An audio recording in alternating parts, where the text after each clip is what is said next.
Good morning everyone. Apologies for the few technical difficulties we had just 10 minutes ago. If you did try to join the video, we're back with another round, so hopefully everything goes smoothly this time. But we'd like to welcome you to another Q&A session. Today I'm absolutely delighted to be joined by Professor Graham Hughes, who is going to be answering all of the questions that you've been sending in around APS and also the COVID vaccines. I know we've had a lot of those come in. If you haven't had a chance yet to submit your question, then do please do so. We will be monitoring all the comments that come in during the live Q&A, and we'll be trying to answer as many of them as possible. So do comment them, and as I said, we'll try to get around to them. But I'm absolutely overjoyed to be joined by Graham today. It's great to have him with us and to be able to do this in person again, although socially distanced, but back to a little bit of a sense of normality. How have things been for you, Graham, recently? Well, so much better now. Nice with a few Yes. restrictions easing, Yes. isn't it? Hopefully this is a one-way path and things will continue looking up. But have you been working on any kind of major projects recently, or anything to occupy your time as such? Yes, a lot of writing. There were two international conferences that I was involved in, but one was the big meeting, and it was held in Europe in Belgrade this year. And they honoured me by asking me to give the opening talk just on how we discovered the syndrome and what the background to it was.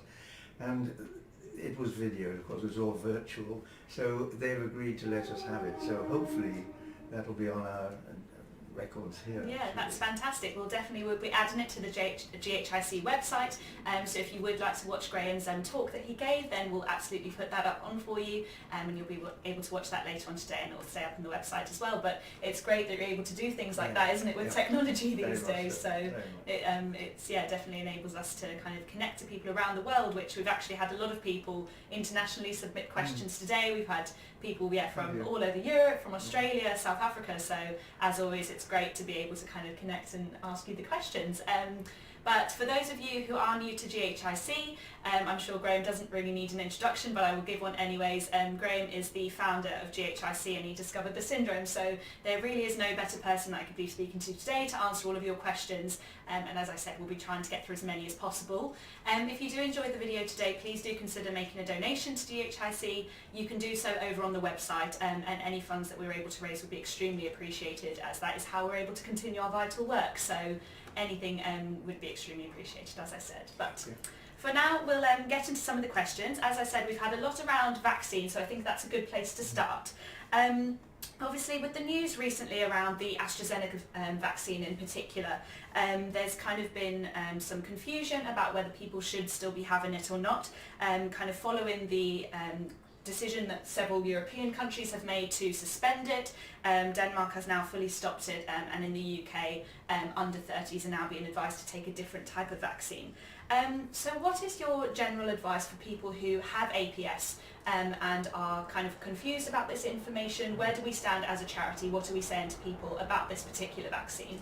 The news is mixed so far, and I've spoken to 2 or 3 of my colleagues at the hospital who run their own COVID wards in their own teaching hospitals. Firstly, the vaccines are fantastic news. They work, and if you're looking at a side effect, the usual sort of 1 in a million comes up or whatever. And the advice has been so far, have the jab, whether you've got lupus or whether you've got Hughes syndrome. But what the interest to me has been this subgroup of patients clotting after the AZ vaccine, and I've asked my colleagues about it, and I haven't had a clear answer, I must say. If you look at it, what are the problems? Young women, young to middle-aged women, they get a clot, they may have other symptoms, headaches and so on, and very tellingly they may have problems with their platelet count. Now what does that sound like? Hughes syndrome. So the question arises, are there a subgroup of patients who already have a clotting tendency who have come out?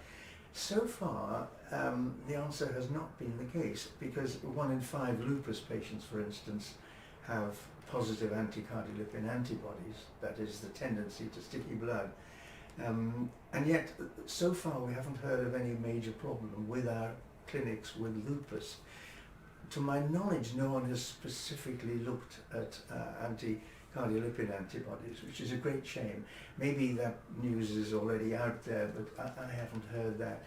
But certainly I've asked my team, those who deal with lupus, to see if there is a hint of the subgroup of antiphospholate. It makes sense that they might, but it has to be looked at.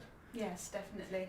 I think it's a lot of the news that's been kind of circulating around is obviously about the side effects, but the important thing to note is that very few people kind of do experience side effects in general from the vaccine, let alone the kind of the risk of clotting or thrombosis from the AstraZeneca vaccine. I mean, my colleagues at London Bridge and at Guy's and at Southampton have all looked at their lupus patients, large numbers, several hundreds, and have not found a specific problem to have the vaccine. Yeah. Now, again, there is this subsection of lupuses, 1 in 5, who could be specifically at risk, and somebody needs to do this, and maybe someone's doing it already. Yes, have a bit of a deeper look into it. Yeah, I'll read a few of the particular questions and scenarios I think that people have kind of been keen to share their experiences.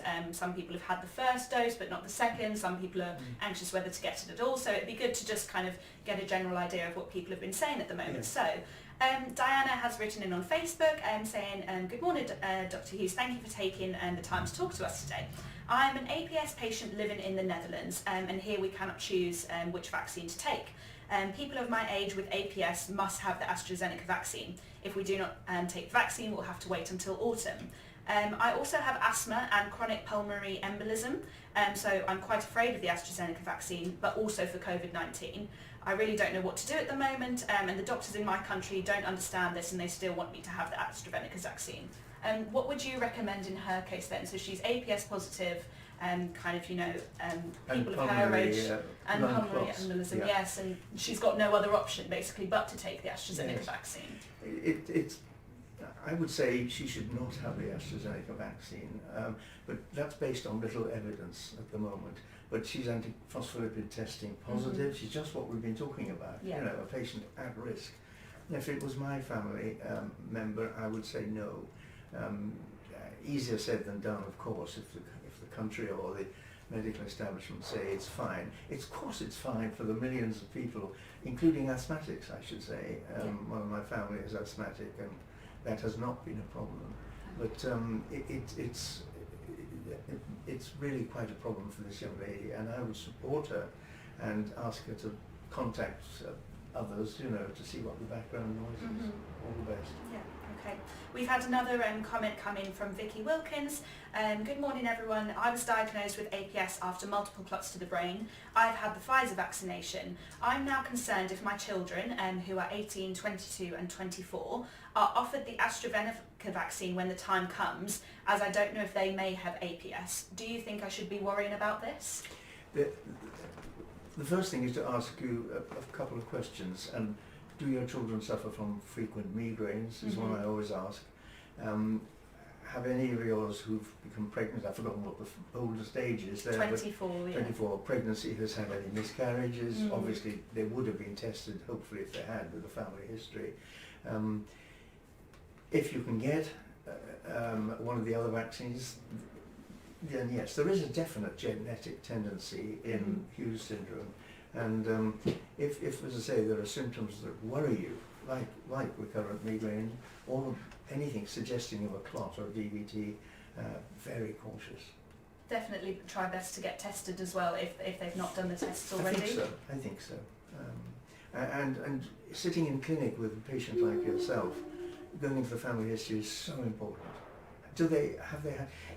Let me go sideways slightly and look at pregnancy. One of the well-known problems of Hughes syndrome is recurrent pregnancy loss, miscarriages, and even tragically late pregnancy loss. Stillbirth is said to be the worst medical thing that can happen to mankind. We don't test the pregnancies routinely. We test after 2 or even at the 3rd onwards miscarriage, and I think that's very sad for financial reasons, obviously. But what I've proposed is that the midwife or doctor seeing the patient on her first clinical visit should ask 3 questions, take 10 seconds. Are you a migraine sufferer? Have you had a suspicion of a clot anywhere? And do you have a family history of what we call autoimmune diseases? And that includes lupus, Hughes syndrome, MS and thyroid. Thyroid comes up very frequently. And that might put the midwife or doctor towards testing that girl instead of passing her on for the next miscarriage. Yeah. No, I think it's definitely a very important topic to cover, and I'm sure in some of our general APS questions later we'll probably come back to pregnancy in a minute. But okay. Just for a couple more vaccine questions then. So Sanjita has written in, thank you for watching Sanjita and writing in. She says that she has APS, LA positive, high ESR of 78 and persistent mild atypical lymphocytosis. Raised IgA and platelet count of 420. She's currently on aspirin, 75 milligrams, and her rheumatologist suggested hydroxychloroquine, but is concerned about her recent H. polygastrictis that she had.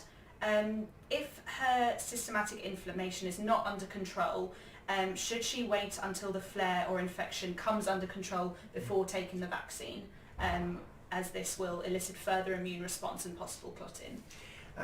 To answer the last bit first, I don't think so. I don't think there's an increased risk. Okay, I mean, so she should just proceed. She doesn't need to wait until that's However, passed. high ESR means inflammation, and that's not a feature we normally see in the Hughes syndrome unless there's something else going on. And the common thing you look for, apart from lupus, is what we call Sjögren's syndrome. You get dry eyes, dry mouth, and you have antibodies like anti-nuclear antibody, and that can cause a high ESR and grumbles, aches and pains. And for that, the brilliant drug is Plaquenil, hydroxychloroquine. Safe drug.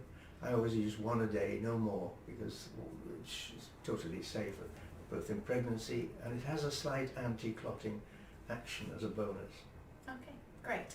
We'll move on to the next one. So Mary Ann Ryan has written in, thank you Mary, and she's kind of given us a bit of a backstory. Her question is around vaccines and COVID, but just for a bit of history I thought it would be good to read this out, as I'm sure a lot of our viewers will be able to relate to what she's gone through, and she's kind of detailed her history of her journey with APS. So I'll just read this out for you. Firstly, she says, hello Dr. Hughes, what an absolute gift that you're able to answer these questions for us. So everyone's very great to have you join us today. I'm a 50-year-old female who lives in the US. I was born with a lot of medical issues such as Wolff-Parkinson's White syndrome, which was an extra electrical pathway in the heart. At 21 years old, after multiple tries to fix it using the new at the time radio frequency catheter ablation, they did open heart surgery to remove the pathway which had been clocked in the cath lab at 260 beats per minute. During the open heart, they found an atrial septal defect, which they did sew up as well. She then says she actually went on to have 2 successful pregnancies, and her second son was born 2 weeks early but healthy. She says, I was in the hospital on my youngest son's first birthday with my first pulmonary embolism. In his first year of life, I started having blood clots, several DVTs in my legs and arms. After the PE, I was tested and subsequently diagnosed with APS, and that was back in 1997. She says, I was put on warfarin and they said it was for my whole life.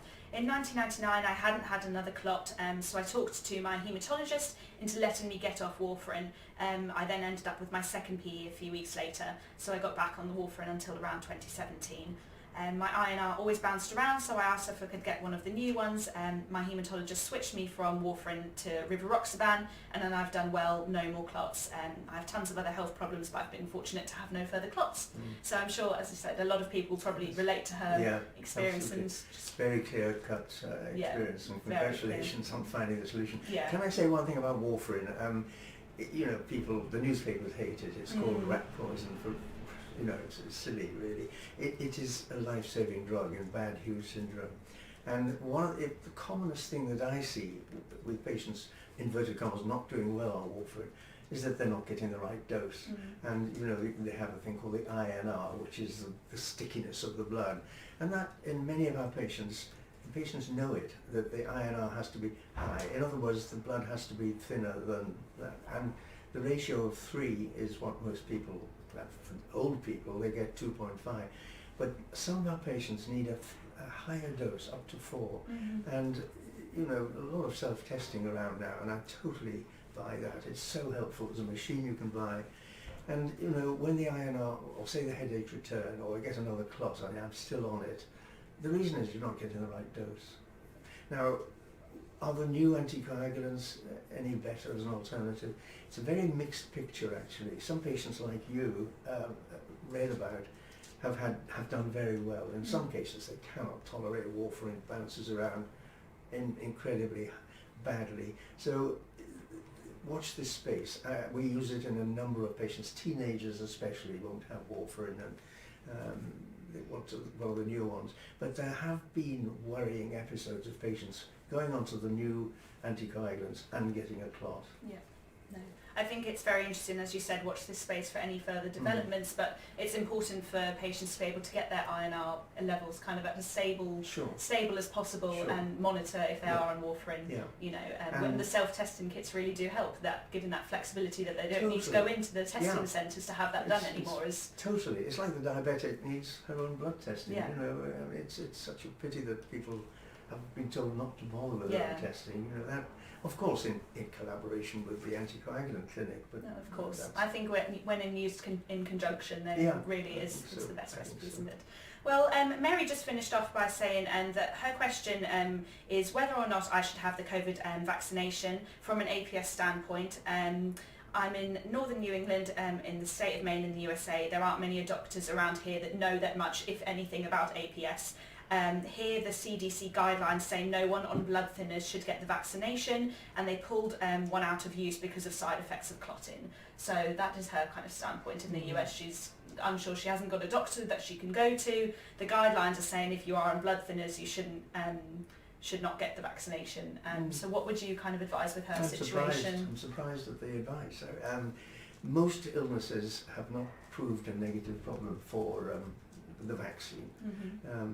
Very bad lupus and a few other things where the immune system is very overactive, maybe. But even there's been such a lot of work over the last 2 decades of people's response to vaccines, and luckily it's not a problem. You know, yes, you may get a bigger bruise on the arm, but I don't think internal bleeding is a problem with vaccines. Okay, and we've just had a couple more vaccine questions to come in before we move on to some more general ones. Jen Zandy says, "Hi Professor Hughes, thank you for talking to us today. I've been advised by my rheumatologist not to have the AstraZeneca vaccine due to the clotting problems and wait for the Pfizer one, which will be given to people under 50. I am 58 and have APS, lesions on the brain, past stroke, lupus, absent seizures, which are controlled by Keppra, and rheumatoid arthritis. I'm in Australia and the Pfizer vaccine won't be rolled out until later this year, so I'm quite worried. I feel that I'm caught between a rock and a hard place. I work as a phlebotomist, but not testing patients for COVID, and have been placed in a clinic that does COVID testing, so she feels quite vulnerable and is nervous about the side effects and any long-term complications from Pfizer. I think perhaps just a bit of reassurance from that side would be appreciated. You just do not want the flu on top of all those things. Of course, So in her situation, is it by the time when she can get the Pfizer vaccine, would that be suggested that she definitely do that when the time does come around? Yes, okay, great. And I think it's just one more from Sarah Clark that's come in. She says, I have lupus, SLE, fibromyalgia, and APS with 3 suspected clots and low platelets. I had my first AstraZeneca jab, which resulted in new blood spots and bruising. Should I continue to have the second jab? I'd be very worried. And I think if you can, what people are tending more in the medical trade is to say, no, if you've got all those against you, it would be common sense to go for one of the other vaccines, where so far, fingers crossed, there has not been this clotting problem. I think that's the thing, isn't it? If the general advice, if you've had the first AstraZeneca jab and all has gone well, you've experienced no side effects, and you have spoken to a medical consultant and they've said they're happy to proceed, then to go ahead and have that second jab. But if you are one of the few people that have unfortunately had extreme kind of side effects following, then it's obviously best to kind of seek medical advice about what the next steps are. And we hope that certainly in England more vaccines are on the way. So I think this is the best news that we can give, really. Definitely, for sure. Well, we might come back because I'll be going on to a few of the live questions that we've had, so might come back to some vaccines towards the end. Sure, But for now, I think we'll go on to some general APS questions, as we've had a lot of those sent in as well. So thank you so much for everyone that's tuning in live. As I said at the beginning of the video, if you do have any questions, then do keep commenting in the section, the comment section down below, and we'll try and get through as many as possible. So it's another question from Sanjita. So she had submitted a vaccine one, but this is one about just about general APS. So she says, if a 15-year-old female has had positive lupus anticoagulants with raised DR-VVT ratio, a family history of APS and lupus like UCTD, she's been having on and off chest discomfort, shortness of breath, fatigue, dizziness, nausea, palpitations, but the rheumatologist says it cannot be APS as she has not had a thrombotic event. What do you think in that situation? So she's had all of those other things but not a thrombotic event. Well, the rheumatologist is wrong. This is the sort of group of patients that we can catch before it's more severe lung disease. There's a chronic condition of the lung called pulmonary hypertension. We certainly see that in some of our patients. And these are patients who presumably had hundreds of mini clots in the lung building up, you know, a thrombotic situation. No, I think there's a family history is something very important, and if this young girl of 15 is suffering all those things, she ought to be considered for some form of anticoagulation. Okay, so definitely try push for that and possibly try see another rheumatologist, or? Yes, I think say that in public, but one thing, maybe I'll mention it later, is a heparin test, but I'll come back to that. Okay, we'll come back to that towards the end. Yeah. Okay, perfect. So we've had another question come in from Jane Chilvers, who says, thank you so much for taking the time to talk to us today, Professor Hughes. I was diagnosed in 1996 after having placenta abruption. I was told that I might be prone to strokes later in life, but that was it. I'm now 61 and not sure what I'm meant to do. The only symptoms I get are headaches. I'm not seeing anyone, but I do take junior aspirin. Would you say that I maybe had OBS APS? And do the APS antibodies go, or should I be monitored by a specialist? So far, the years have ticked by, and on the whole, the tests have remained positive.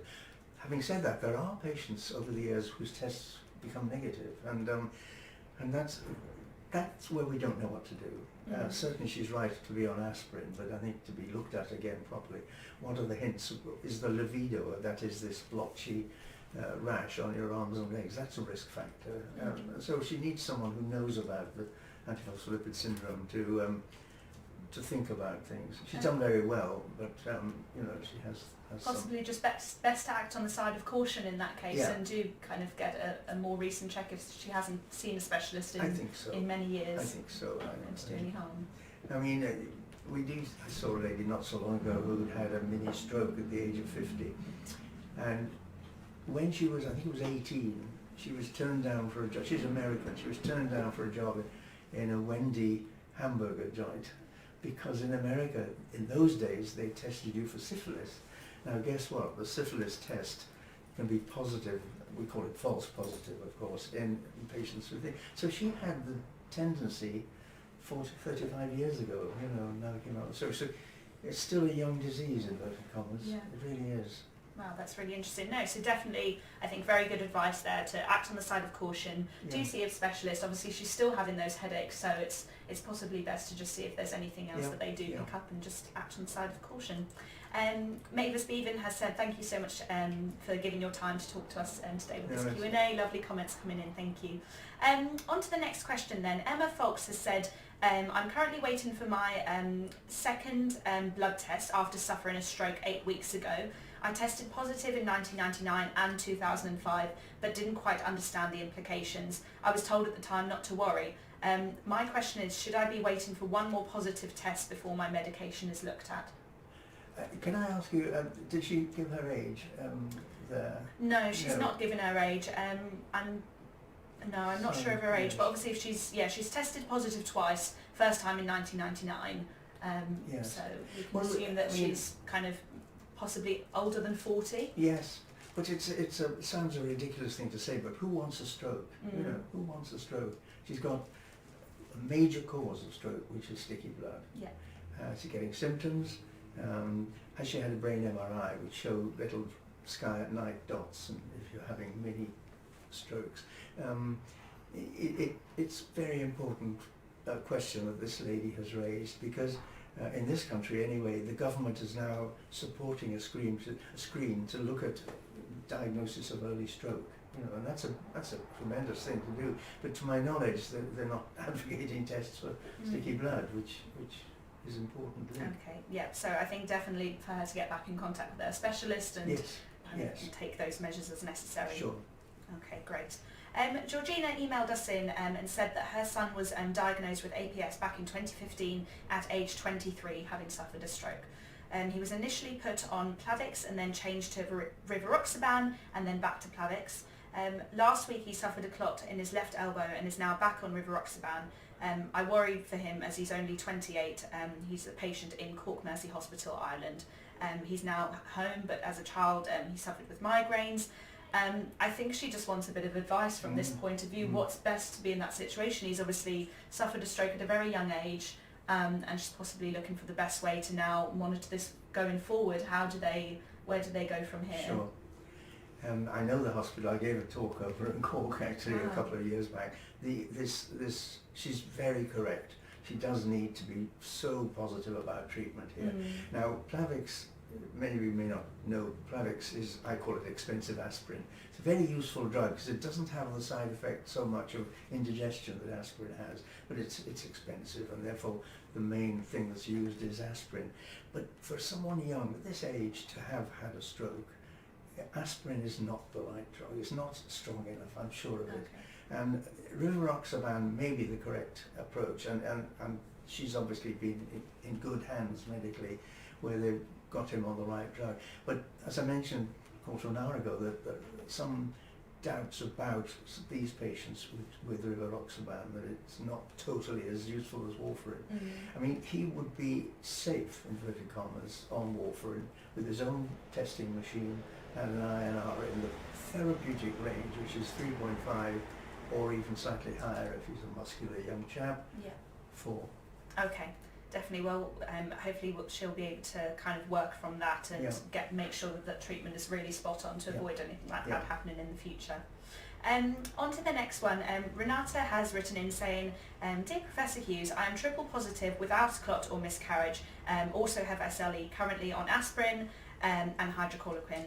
My organs are not damaged but do have a few lesions in the brain and also neurological symptoms, vision issues, brain fog, spasms. Should I start taking blood thinners? And then she kind of says as a second question, is there any COVID vaccine suitable for me, which we kind of have addressed at the start. But with regards to the blood thinners, does she need to be on them at this stage? Yes, she does. Yes, she does. She's getting mini strokes. How old is she again? Or She hasn't specified her age.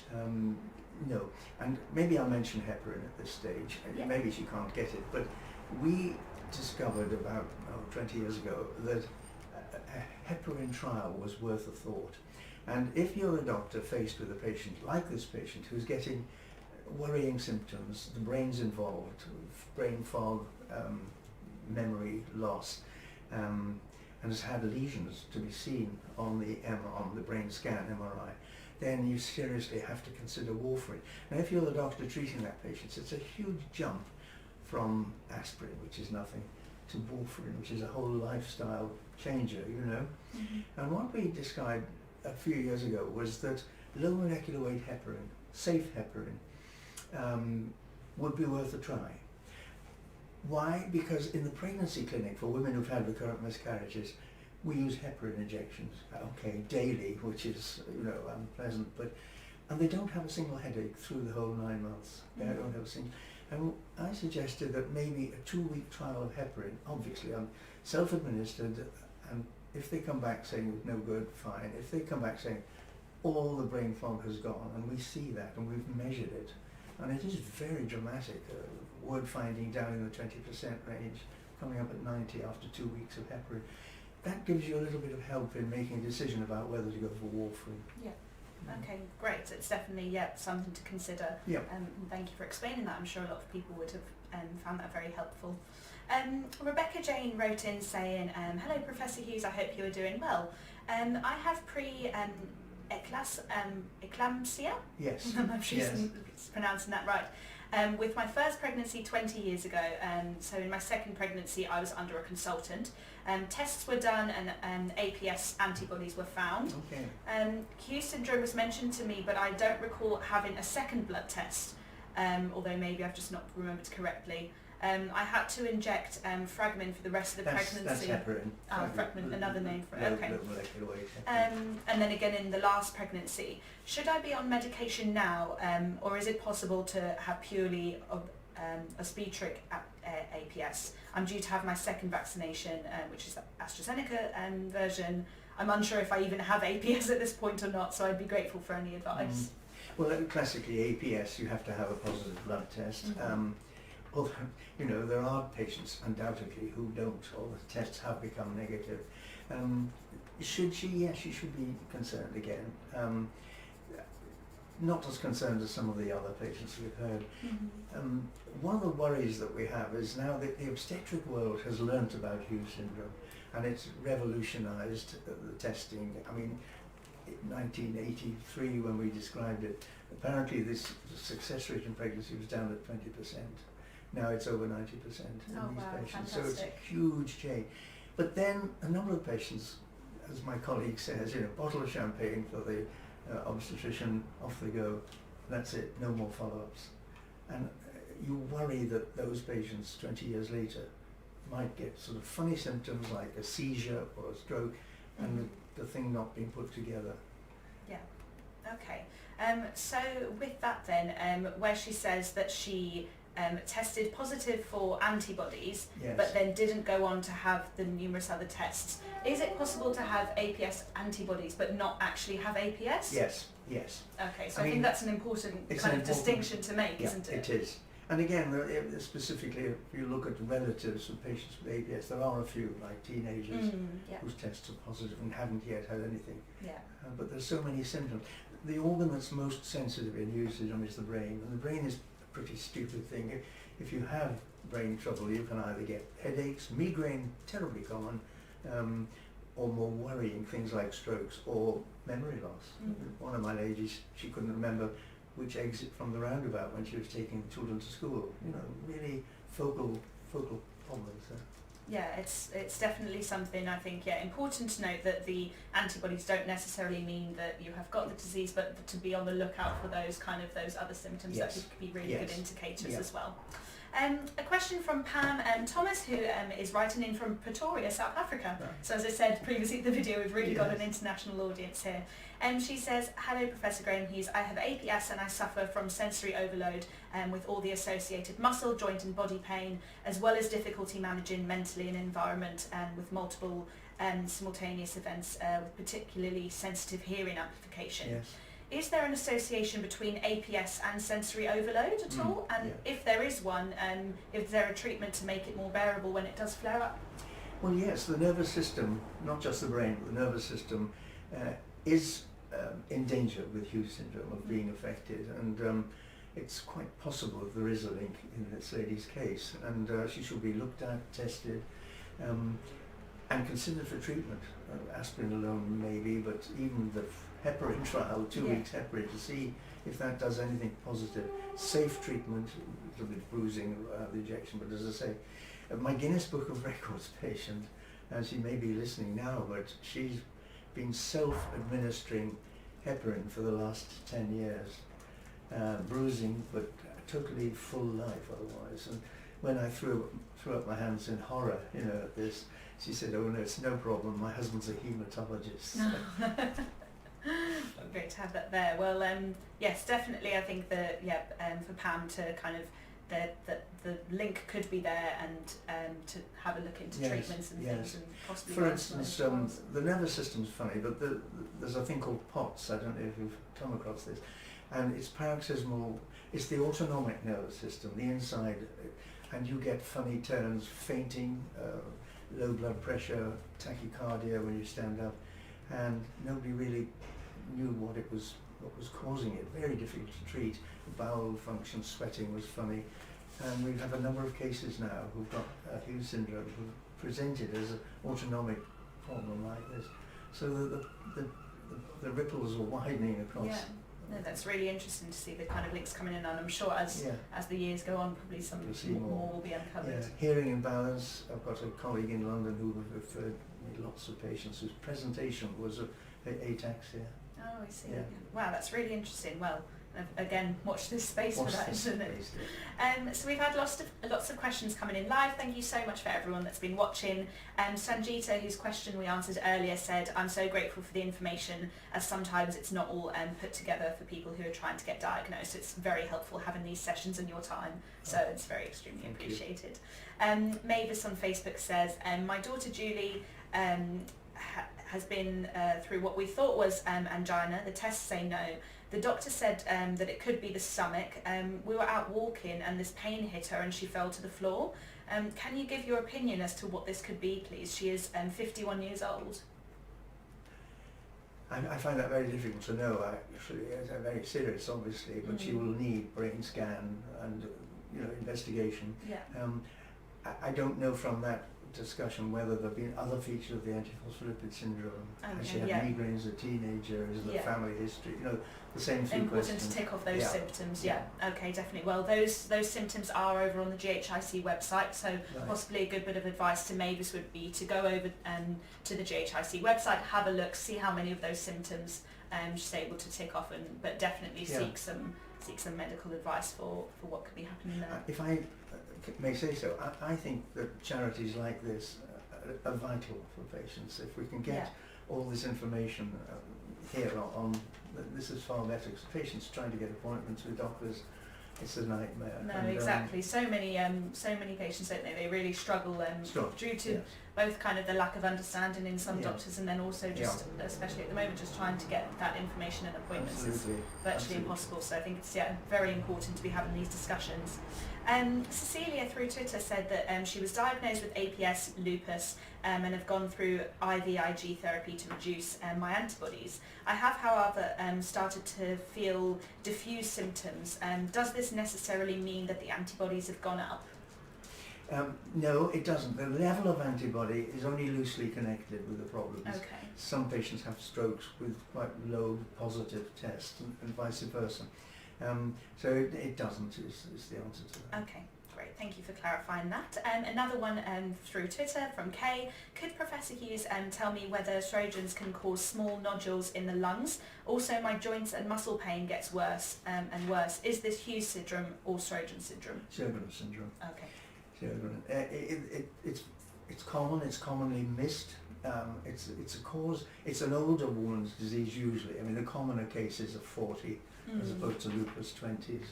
And I call it a cousin of lupus, but it's a disease that causes a lot of fatigue, a lot of aches and pains, dry eyes, dry mouth, and again very much helped by quinine, plaquenil, hydroxychloroquine. It's a brilliant medicine for this lady. Yeah. Okay, fantastic. And you mentioned lupus there. I know obviously that kind of plays a very large part with APS. Would you be able to explain a bit the link between Hughes syndrome and lupus and what we see in those cases? Think 1 in 5. This is the figure that keeps coming up. APS we discovered in the lupus clinic back at Hammersmith Hospital in the late 70s. And if we test all lupuses, of course, for APS, and the antibodies are found in 1 in 5. Now, there have been a number of other conditions where people have looked absolutely carefully for APS, and they are deep vein thrombosis, DVT. 1 in 5, major study showed 1 in 5 were positive for sticky blood test. Seizures, teenage epilepsy, 1 in 5. Automatically tested a positive. Recurrent miscarriage, 1 in 5. Lupus, 1 in 5. And it's an easy way. It obviously varies in place to place, but that's the way to look from the doctor's point of view at frequency. So yes, lupus is, if you've got funny suggestions, like in a lupus patient, recurrent miscarriage or a TIA, mini strokes, and think sticky blood. Mm-hmm. Okay. Great, and there's some information over on our website as well about kind of lupus and the links, and as you mentioned, more about the 1 in 5. So, well, as a lupus doctor, all my life I've given steroids, and steroids are not always the answer. And these patients however mild or severe they are, you ought to look for sticky blood and test for it, and then treat with either aspirin or heparin or warfarin, not steroids. Okay, great. Claire on Facebook has commented saying, can APS, I think she said she has APS and has had a small stroke in the past. I have a range of symptoms, but one of which is blurry vision. Yeah. Does increase in the INR therapeutic range help with this symptom? Yes, It does. it does. It's a difficult one, but clearly the eye has been a major organ in Hughes syndrome, varying from sort of just funny visual symptoms to occasional loss of vision because of blood clot in the eye. Okay. So I take it seriously. Yeah.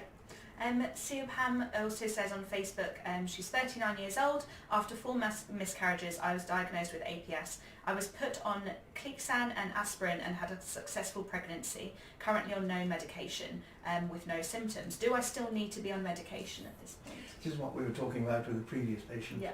She had pregnancy, she had heparin, which is another word for another thing. Termetaran. Clexane is one of the heparins. And that's the trade name for it. And they're now using that for these bad pregnancy histories. Yeah. Whether she's presumably pretty asymptomatic now. I'm taking that presumption, but she probably need aspirin or something like it. Something But just to monitor. really, what I said earlier was that successful pregnancy not to be followed up is the danger with these women. Yeah, no, it's a very unfortunate thing, but hopefully we'll see some change with that, as you said, in the future by asking those simple questions to really get in there before a situation like hers, where unfortunately after 4, it's 4 too many, isn't it, at that point. Kendall commented on Facebook and said, I have APS and have been on warfarin since 2000. I have developed osteoarthritis, migraines, IBS and brittle nails, amongst other things. All of this since starting warfarin. Is warfarin responsible for this? What else could I take? Vitamin D for a start. I wouldn't automatically think that was due to warfarin. I mean, yes, warfarin, many of our patients have been on warfarin for 30, 40 years without that, but maybe other things are involved here, like osteoporosis, and she probably has been looked at for that. But vitamin D is often low in autoimmune diseases. Yeah, so possibly get a test for vitamin D levels and see where those are at, see if they're a bit low at the moment, because that could be responsible rather than the warfarin. Yep. Great. And then and we've had another comment from Ellen come in through Facebook. Thank you for watching, Ellen. She says, my son, 18 years old, has had problems with unexplained nausea and also with concentration. His INR is currently 3.5 and he's had these problems at an INR of 4.2 as well, and at an INR lower than 3.5. Could there be a link to APS, and if so, are there treatments he could try? It's a difficult one because she's obviously carefully looked at INR here, and it's not been clear cut that the anticoagulant has been helpful. I would say, I don't know where she lives, but it'd be nice to go over her case carefully, and that's really all I can say to help there, because there's something going on, but these are not usual or common symptoms of APS. Yeah, okay, so definitely does need more looking into, but I think so. difficult to say. So.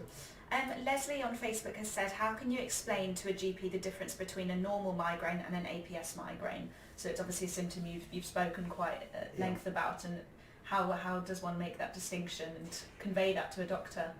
Not easy, not easy. Yeah. I mean, in fact, if you think back, migraine is one of my hobby horses because it's the thing I see so often in our patients, and yet if you look at the migraine literature, there's not much of testing for sticky blood. Yeah. And that's got to change.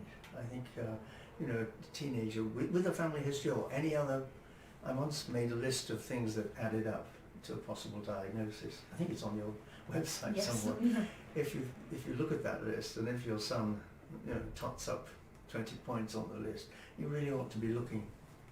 It's not the right way to diagnose, but it's to put in mind that I don't think at the moment that I recognise a difference between migraine due to Hughes syndrome and automatically from other migraines. Not easy. Yeah, definitely not easy at all. Gina on Facebook has said, is there a connection between spinal cord disc degeneration and Hughes syndrome at all? No, I don't think so. Not that I know of. Having said that, we had wonderful patient actually. She was in a wheelchair, paralysed, and it ended up that what she had was Hughes syndrome, and she had had a clot, and she had a disc problem like many of us sort of do. And when they were going to operate for her disc problem, but when they discovered she had sticky blood as well, she started anticoagulants out of the wheelchair and normal life. So that two things could add up, Yeah. but they're not linked directly. Okay. And another one from Madison through Facebook as well. Thank you so much for joining in. She says, hi, I was wondering if there have been any findings yet about the significance of antiphospholate disliren in APS. I'm 22 with triple positive APS and have this antibody as well. Was wondering if there may have any significance later on in life. I think the answer is yes. We can't be sure, obviously. That's a forecast. But it does highlight the fact that people are getting cleverer now at looking at antibodies. Okay, there are 3 tests we normally use, and I call it the Apple test, APL, and 3 tests for that. But over the last decade, a number of other antibodies have turned up. Okay, expensive research, etc., but they are meaningful, and we have a number of patients who are negative on conventional testing, and one of the reasons that they're false negative is because these other antibodies contribute. Mm-hmm. Okay. And then we've kind of come to the towards the end of our general APS questions. As I said, we'll briefly just go back to vaccines as people have been commenting them live, but we did speak in depth about them at the beginning of the video, so if you do want to go back and watch that if you weren't able to tune in from the start, we did have a very long section on vaccines. But just to finish up, I know we don't want to take too much of your time, No, it's been great fine. chatting, but we'll go over some last final vaccine questions as it's at the forefront of everyone's mind, just to clarify a few things. So Anne on Facebook has said that she has lupus, APS, she's had her first vaccine, first jab of the AstraZeneca vaccine, no symptoms, but she is wondering if because of her various different conditions, if she may not have made antibodies towards COVID-19 as if it's worth having the second vaccine. But I think, as you probably mentioned at the start with the antibodies, it's I think we've said at depth before with Arvind that it's not necessarily no protection, it might just be a slightly lower level protection if there are other Yes. autoimmune diseases at play. No, so far, go for it. Yeah. The figures are so outstanding with vaccines.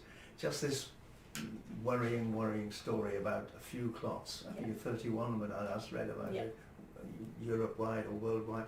But, think if it was your own family and you'd had clots or you were diagnosed with Hughes syndrome, I'd still be a little bit concerned about having the second AZ vaccine. Okay. Another one from Sanjita, I think we also might have touched at this at the start, talking about being in the process of a flare-up and whether to bring it under control before taking the vaccine. I think that's the same as someone asked at the start, wasn't it? And we kind of said at the minute that we wouldn't see a need to. You don't need to. It's obviously a sensible thing to do, but you don't want to delay the vaccine in the present climate. Yeah, exactly. And another one from Keza on Facebook and said, this is kind of a combination between different medications whilst taking any of the vaccines. So she said that she's had the Oxford jab, she's only on aspirin, so I'm assuming that is absolutely safe to take. You can take the vaccine, any of them whilst on. Is that, I'm assuming that will be different for various types of medication, but mainly the ones that APS patients would be on would be okay? Yeah, but if you look at outpatients at the vaccine clinic, the average age so far has been 65, and the average number of drugs those patients are on is probably about 5, so it has not been a problem. Yeah, exactly. Great. Well, I think we've spoken so much about vaccines, and we've also done another Q&A which you can go back and watch. So we did that with Dr. Arvind Kaul, who is a consultant rheumatologist and also GHIC chairperson. So he was very generous to give us a lot of his time and spoke about COVID and vaccines. So that video is still available to watch. You can go back on either our Facebook, Twitter or YouTube channel, or either on our website to read the full transcript as well of that video, because there's some really great insights there. But I think it's great today that we've been able to cover a combination of the COVID questions, because it obviously is very important at the minute, but also talk about the more general Hughes syndrome questions that we've had come in. So It's a pleasure. no, thank you so much for joining us, Graham. I'll wrap up from here, but we just do want to say again, thank you so much for watching. If you are able to make a donation, it would be extremely appreciated, and you can do so by going over to the GHIC website. We will put the link in the video comments as well, so you can click straight on and make a donation if you are able to. It really does mean that we're able to continue our vital work, as we don't receive any government funding, and this is, as Graham said, really important to be able to spread the word, get this information out, and it will enable our charity to grow and help even more people. So thank you so much once again, Graham.